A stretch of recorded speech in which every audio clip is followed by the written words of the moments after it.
और विश्वास तो एक ऐसी वस्तु है जो बिना श्रद्धा के भी आ जाता है। आप जाते हो क्षौर कर्म कराने के लिए, वहां श्रद्धा नहीं होती है, लेकिन उस पर विश्वास जरूर होता है। इसके हाथ में पहना हथियार है, ये केवल बालों का ही कार्य करेगा, कुछ नहीं। लेकिन ये विश्वास कभी कभी टूट भी जाता है। अभी 2-3-4 महीने पहले घटना आप लोगों ने सुनी होगी, कहाँ क्या था ये यहीं पर उत्तर प्रदेश में ही कोई जिला है, बदायूं की घटना है।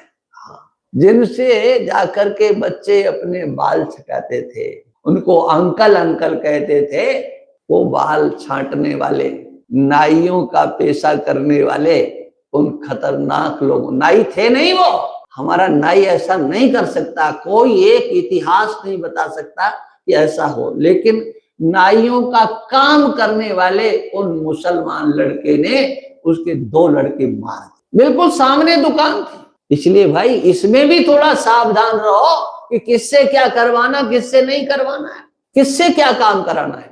जो हमारे सनातन संस्कृति, हिंदू संस्कृति के परंपरा से कर्म करने वाले हैं, उन्हीं पर विश्वास करो। आंख मीच कर सब पर विश्वास मत करो। वह जो आपके साथ व्यवहार करेंगे उसमें विश्वासघात नहीं होगा, क्योंकि उनके अंतर में आपके प्रति आत्मीयता रहेगी। लेकिन हम ये देख लेते हैं, अरे वो तो पैसा ज्यादा मांगता है और वो कम पैसे में काम करता है, अरे वो मुफ्त में जान भी लेता है, तुमसे 1 पैसा नहीं लेगा और तुम्हारी जान ले लेगा। हम पैसे को देखते हैं, और वो पैसा कहाँ जाता है, किस कार्य में जाता है, आप इसके लिए विचार नहीं करते हो। करना चाहिए। इसलिए भाई देखो, श्रद्धा और विश्वास की जो पूंजी है, ये बहुत बड़ी पूंजी है, सबके अंतस्थ में होती है, सबके प्रति हम विश्वास करते हैं। हाँ, जो भी हम हमारी संतति इत्यादि है उस पर पहले विश्वास ही तो करते हैं।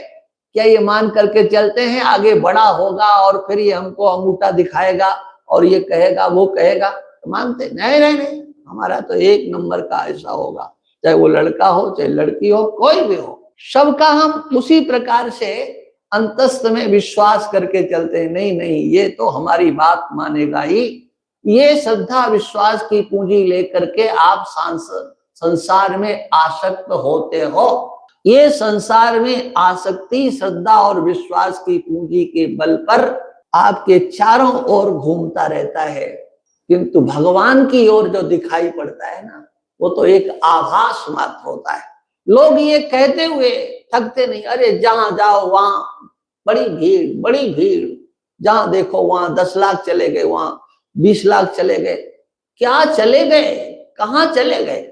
श्रद्धा नहीं है, ये श्रद्धा का एक आभास मात्र है। सोचो आप कितना हिंदू है और इस हिंदू का परसेंट आप लगाओ, कितना परसेंट बैठेगा? पूरे देश का समस्त मंदिरों का आंकड़ा ले लो, कंप्यूटर आपके पास में, बैठ जाओ कि एक दिन में पूरे देश में कितना सनातनी हिंदू अपने मंदिरों में गया, कितनों ने गंगा का स्नान किया, कितनों ने संध्या गायत्री का जप किया, कितनों ने हवन किया।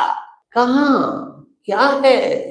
कुछ नहीं है। अरे देश का आंकड़ा मत लगाओ, आप अपने घर में देख लो, जिनके बीच में आप रहते हो उनमें कितने नास्तिक हैं और कितने आस्तिक हैं। लेकिन आप इतनी हिम्मत नहीं रखते हो कि अपनों को आप नास्तिक कह दो, 1 नंबर का बेईमान कह दो, 1 नंबर का झूठा कह दो। आप हिम्मत नहीं रखते हो, है ना, क्योंकि उसमें आप आकंठ डूब चुके हो। इसलिए जो दिखाई पड़ रहा है, ये तो भाग्यशाली लोग हैं जो उस भीड़ में से, नास्तिकता में से निकल करके तीर्थों की ओर चले जाते हैं। वो किसी भी प्रकार से जाएं, लेकिन जा रहे हैं तो ऐसा मान लो कि उनके पूर्व जन्म के कर्म कुछ हैं जो उन्हें इधर ढकेल करके ला रहे हैं।